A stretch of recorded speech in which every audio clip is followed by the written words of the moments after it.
Wales are finalising their preparations for next month's Women's Euros, their first ever major tournament. They face Italy in their final Nations League game tomorrow. Let's head live to Swansea, where Gareth Hughes has been watching them train. Good morning, and it has been a good morning for Wales with a real boost squad-wise. Massive boost for Wales and slightly unexpected. I think it was something that many in Wales, within the Wales camp and fans, had dreamed of. But Sophie Ingle, the Chelsea player, captain Chelsea, was the captain of Wales, but she had the most horrific ACL injury last September in a pre-season friendly against Feyenoord. She's missed the entire season for Chelsea. She hasn't played a game for Wales for almost a year. Last week, had a quick chat with the manager, Rhian Wilkinson, asked her about Sophie Ingle. She said 50-50 to be selected for the Euros. She's still got some targets to get across because she is ahead of schedule, and ACL injuries, they are very tricky. And often in recovery, you go up one rung of a ladder, but then you slip down two. That's the nature of the injury. But Sophie Ingle, on the training pitches here in Cardiff. The game's in Swansea tomorrow night, but we're back at the FAW training grounds just outside Cardiff today. There was Sophie Ingle, one of Wales's greatest players, taking part in full training. The first time now that she's been able to do that. So she has been cleared by the medics to go from her own training schedule and light training to go into a full training session with the entire Wales squad. She joined up with the squad this morning to go into that training session, which we showed you just about 45 minutes ago. So an absolutely major boost. Slightly ahead of schedule. I think a lot of fingers were being crossed that she was ahead of that curve, but she has remained ahead of that curve. So what does this mean? Tomorrow night, we are not going to see Sophie Ingle play for Wales. She was not selected part of the 26-player group for these Nations League games against Denmark and Italy, but Wales select their squad for the Euros on June the 19th.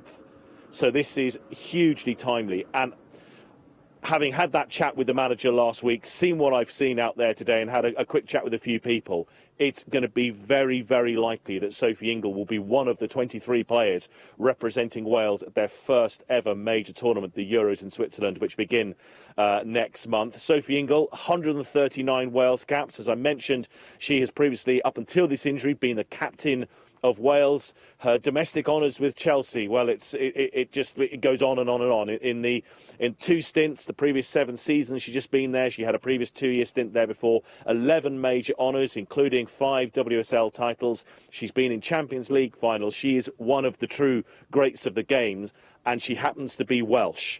And that means they have a serious player coming into their ranks now for these Euros, their first major tournament, with 3 very, very tough group games against the Netherlands, France, and then, of course, the final group game against England. So, barring any, I think people in Wales will be crossing their fingers and hoping there's an awful lot of cotton wool wrapped around Sophie Ingle. But barring any setbacks, I think it's a very, very high likelihood that Sophie Ingle, the 33-year-old, will be part of Wales's adventure to the Euros next month. So a massive boost today, very, very timely, and very, very good news for Wales.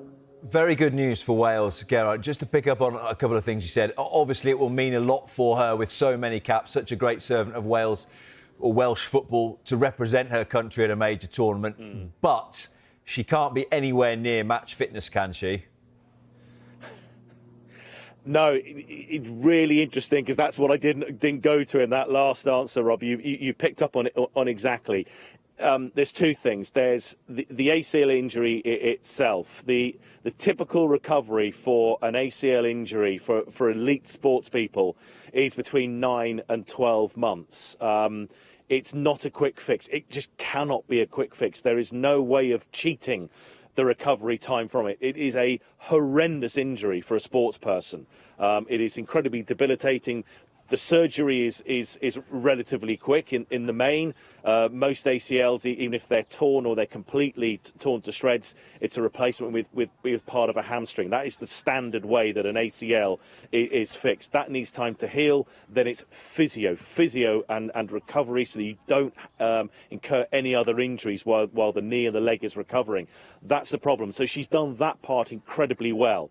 But as you mentioned there now, if she's going to be part of Wales at the Euros, they're going to be playing against sides that are much more highly ranked than Wales. This is new territory, and they're going to be good. Netherlands, France and England, they're going to be quick, they're going to be fit. Sophie Ingle needs to be as close to 100% fit as possible. And what she doesn't have is any game time match fitness. She's clearly been doing a tremendous amount of work behind the scenes in her own sessions and other light training sessions, but coming into sort of contact training now as well. She's got a month. So that's going to be very, very, very hard. However, Rob, what do? Do you turn that away and say, no, you're not going to be, because you haven't played since September last year? Do you turn that down, or do you take the opportunity of having somebody who has that experience at both domestic and international level? Wales don't have the luxury of having the pool of players, for example, that England do.